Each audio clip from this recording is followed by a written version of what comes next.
నియోజకవర్గంలో ఉన్న గ్రామాల్లో మన కొణితివాడ గ్రామం ఒకటి. మన గ్రామం వ్యవసాయం ఆధారిత గ్రామం. అయితే గతంలో మన గ్రామం అభివృద్ధికి ఆమడ దూరంలో నిలిచిపోయింది. మన ప్రియతమ ఎమ్మెల్యే గ్రంథి శ్రీనివాస్ గారు 2019 ఎలక్షన్స్ లో నెగ్గిన తర్వాత మన కొణితివాడ గ్రామాన్ని అభివృద్ధి చేయాలని నిర్ణయించుకున్నారు. ఆ మేరకు మన గ్రామంలో సచివాలయ భవనాల నిర్మాణం కొరకు 1,15,00,000 రూపాయల నిధులు కేటాయించి అభివృద్ధి చేశారు. నాడు నేడులో భాగంగా 85.19 లక్షల రూపాయలు ఖర్చు చేసి పాఠశాలలను అభివృద్ధి చేశారు. 45.29 లక్షలతో రైతు భరోసా కేంద్రాలు నిర్మించారు. 1,35,00,000 రూపాయలతో హాస్పిటల్ ప్రహరీ గోడ నిర్మాణం చేపట్టారు. 70.3 లక్షలతో గ్రామంలో మంచినీటి పైపులు ఏర్పాటు, వాటర్ ట్యాంక్ నిర్మాణం, 60 లక్షల రూపాయలతో గవరపాలెం నుండి శ్రీరామపురం రోడ్డు నిర్మాణం, సుమారు 18 లక్షలతో గ్రామంలో సీసీ రోడ్ల నిర్మాణం, 30 లక్షలతో సీసీ డ్రైన్ల నిర్మాణం, 6.3 ఎకరాల్లో జగనన్న కాలనీలను అభివృద్ధి చేశారు. మొత్తంగా మన కొణితివాడ గ్రామ అభివృద్ధి కోసం సుమారు 5,50,00,000 రూపాయలు పైగా నిధులు ఖర్చు చేశారు. ఇక జగనన్న ప్రభుత్వంలో అందిస్తున్న సంక్షేమ పథకాల రూపంలో మన గ్రామానికి 38,86,80,609 రూపాయల లబ్ధి చేకూరింది.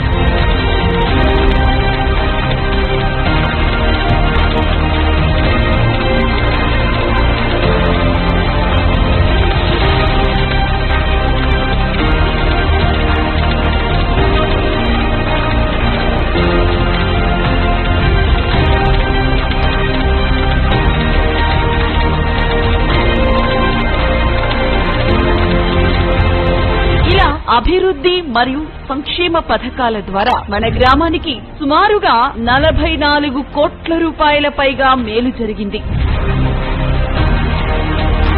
ఇలా కని విని ఎరుగని రీతిలో మన గ్రామంలో అభివృద్ధి పనులను మన గ్రంథి శ్రీనివాస్ గారి హయాంలో చేసి మన గ్రామానికి కొత్త సొగసులు అద్దారు. మా అన్న జగనన్న గారు ఇచ్చినటువంటిది మాకు సెంటున్నర స్థలం వాల్యూ 6 లక్షల పైసలకు ఆయన మాకు ఒక కానుకగా ఆయన ఇచ్చారు. దాని యొక్క రిజిస్ట్రేషన్ ఖర్చు అయితే 12,000 రూపాయల చిల్లర పైసలకే ఉంది. నా పరిస్థితి 12,000 పెట్టి కూడా రిజిస్ట్రేషన్ చేయించుకోలేని పరిస్థితిలో రిజిస్ట్రేషన్ చేయించి మా అన్న జగనన్న శ్రీనన్న కూడా వీరిరువురు ఏకమయ్యి మాకు ఇచ్చినటువంటి ఈ లబ్ధికి మేము చాలా హ్యాపీ ఫీల్ అవుతున్నామండి. కష్ట నాయకుడు ఆయన మాకు దేవారు. ఎంతమంది ఎమ్మెల్యేలు వచ్చినా పోయినా మాకు ఏదైనా పని అంటే తక్కువ నేనున్నానంటే వచ్చి నాయకుడు దుమ్మున్నా వాడు అప్పుడు ఇప్పుడు ఎప్పుడైనా సరే హెల్పింగ్ ఈజ్ గ్రేట్ అని ఆయన చేసిన పనులు ఆయన చేసిన అభివృద్ధి చాలా అందరికీ నచ్చి ఇలా ప్రతి పేదవాడు కూడా గణించిన రావాలని కోరుకుంటున్నాను. పార్టీ లేదు, మతం లేదు, అందరికీ చేసే ప్రతి పార్టీ వాడికి ఇలా స్థలాలు వచ్చింది.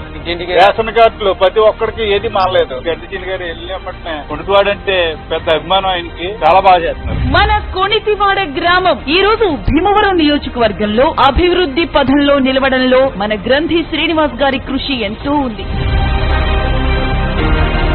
మళ్లీ తిరిగి మన ఎమ్మెల్యేగా గ్రంథి శ్రీనివాస్ గారిని ఎన్నుకునేందుకు మన గ్రామ ప్రజలందరూ సిద్ధంగా ఉన్నారు. మన గ్రంథి శ్రీనివాస్ గారితోనే కొణితివాడ గ్రామ అభివృద్ధి, మన గ్రంథి శ్రీనివాస్ గారితోనే మన భీమవరం నియోజకవర్గం అభివృద్ధి. ఫ్యాను గుర్తుకే మన ఓటు.